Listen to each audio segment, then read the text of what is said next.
So this was a video made practicing yesterday for the Cav Pairs competition next weekend, and I just thought I'd film it purely and simply so we can talk about efficiency, forging efficiency, and analysing your work to make yourself faster and more efficient. Obviously the format for this competition is a two-man competition. One guy's got to make a plain stamp roadster hind, obviously with cork and wedge, and the front man's making the plain stamp. This year I'm making the plain stamp. I've had to swap partners last minute due to my partner being injured. So basically what we're doing here is just a run through working around each other. Now what I'm trying to do here, and my job as the guy doing the front shoe, the easy shoe, is to get out the way as quick as possible. Get my shoe to the foot, because he's obviously got a lot more forge in his shoe. So we need to work on efficiency. One of the best ways of being efficient or learning where you're losing time, etc., is by using modern technology and filming yourself. You know, we've all got access to this, mobile phones, etc. You know, you don't need expensive equipment. I'm just using a GoPro camera mounted on a little tripod, you know, but cheap variants of that are available. Watching this video, you notice straight away I've got a plan. I know what I'm doing. I know where my tools are, my tools laid out. There's plenty of room to work. I've got the steel out. I've got the correct heat. I've got a long heat in the toe. I've cooled it down. I've jumped the toe. I mean, I'm working inch per half here. I believe it's about 13 inches. It doesn't need a massive amount in the toe. And because I was efficient with the toe jump, I also had the right amount of heat to get the toe bending. So you can see as it's come out the fire, you can just see how hot that steel is. What I'm aiming to do in this heat is forge my heel, turn my branch, nail hole it, basically complete one half of the shoe. This gives him plenty of time in the fire because he wants good heats on his shoe because he's making a cork and wedge, lots of forging involved. Gives him plenty of time to do that. I found over the years by watching videos of myself forging, I've been able to spot where I'm losing time, where I'm being inefficient, where I'm twisting my hand. Remember, the really, really important part of shoemaking is what your tongue hand is doing. If you notice when I'm forging, my tongue hand is very, very strong and it's very straight. So I'm not twisting the steel, because if it's not straight, as you hit the steel will twist, and therefore you've got to level it out again. Constant leveling of a shoe is not efficient. Again, using the anvil here, using the beak of the anvil, using halfway down the anvil, because that's appropriate to the size of the shoe. Well, I've got the heat straight away, get my starter stamp in there. Obviously it's a plain stamp shoe. If I was fullering, it would probably take another heat to get my fullering in.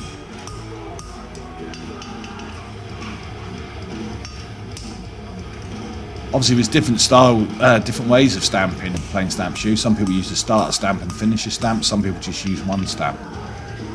Again, it's about being efficient. I find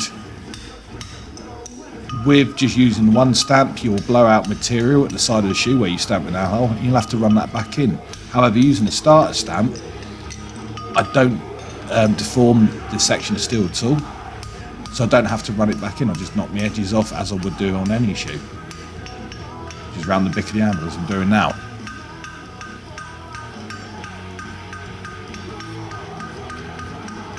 If I was doing this with one stamp, I'd still have to go back through with the stamp again once I've forged all the blown out bits back into the shoe to open the nail holes back up again.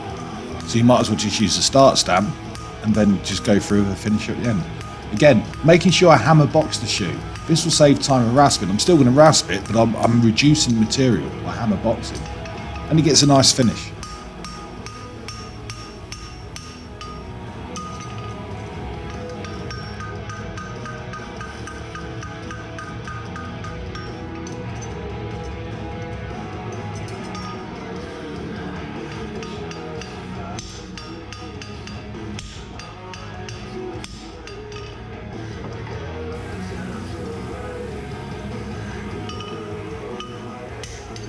So it's important when we're using starter and finisher stamps, we have a really good finisher stamp. You know, lots of different ones on the market, you can make your own. I personally use the beanie finishing stamp. You know, again, I've had it 3-4 years, I've said before. I've never once dressed it. It's just opening the nail hole up at the end of the process. It's crisp, and you know, you're not putting a lot of, the still's quite cool, so you're not heating the stamp up. You just get a nice finish. So again, got the other half of the shoe. Bit more work to do on the inside branch because I'm going to run it up a little bit. Obviously, it's important to flatten it back down to the same section as the still is, this being 1/2 inch. Make sure I work all my corners in, but I'm keeping the tongue hand straight at all times. Straight in, now turning the actual medial branch. I always start the heel going first. You see a lot of people try to crank it round from the toe and end up with very, very straight heel quarters. Remember that apart from on a mule, the heel quarters are not straight. So it's important we get some flow into the shoe. It makes life easier to fit.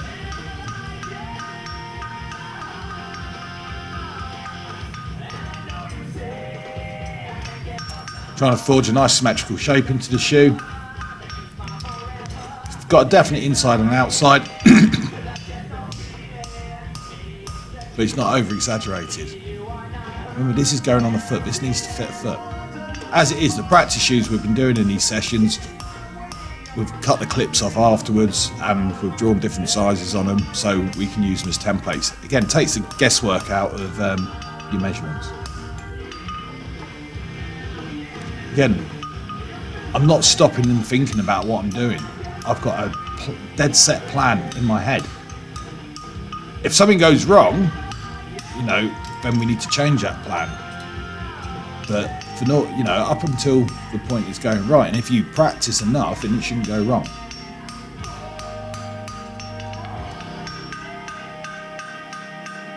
Again, just forging a bit of flow back into the shoe, knocking the corners off, knocking the edges off.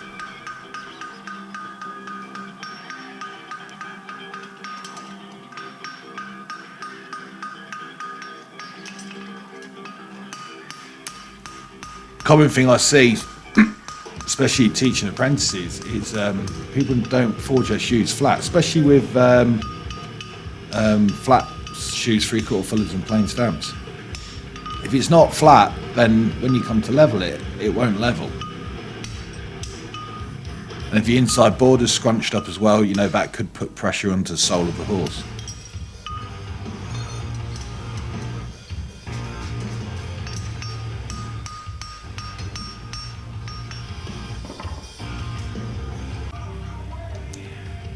Again, a point of efficiency when I'm working as a two-man team, you know, always give them 10-second notice that you're coming off the handle. They can get their shoe out the fire, they can get it brushed and they're straight into it then.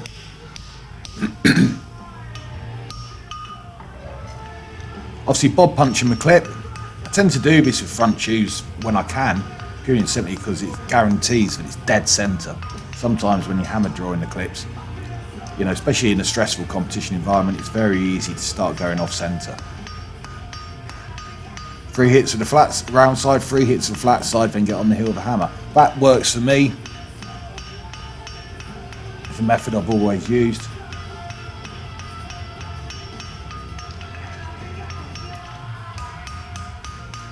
And 98% of the time I get proportionate clips. Obviously, bigger the clip, hit it harder. Make sure you forge the toe around the bick of the anvil and push all the material that you've pulled out when you pull the clip back into the shoe. Again, very often people don't do that and it makes the toe look distorted. Making sure you set the clip onto the right angle of the foot as well. Again, that's very important. You see a lot of people fit in shoes where they haven't sent the clip on and the shoe sits back on the foot.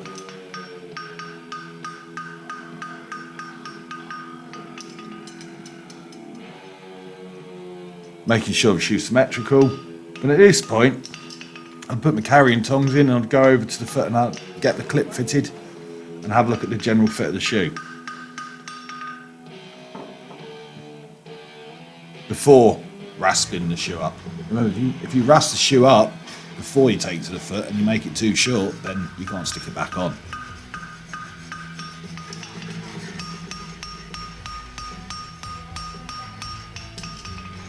And again, just I've rasped the shoe up, won't bore you with that. The key to efficiency of rasping, I think, is you've got to be strict on yourself. You see a lot of people get the shoe in the vise and they're in the vise for like 15 minutes just faffing about. And, you know, you've got a job to do. A little bit of polishing involved as well. Just get the job done.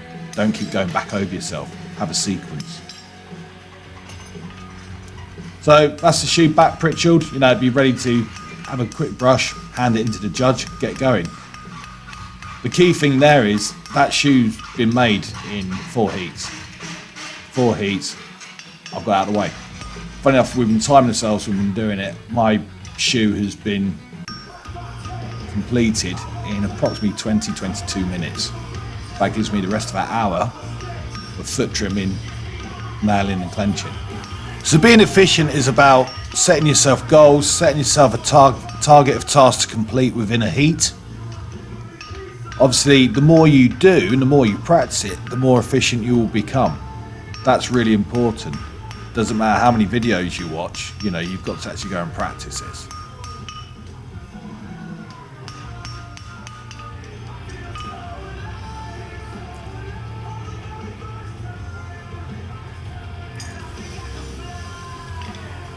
I hope some of you may have found some valid points in this video which may help your efficiency, especially if you're practicing for competitions, getting ready to do exams, or just speeding up your performance at work making stock shoes. If you like this video, give it a thumbs up. If there's anything else you want to see or anything you want to comment on, comment in the box below. Please subscribe to my channel and keep an eye out for more videos.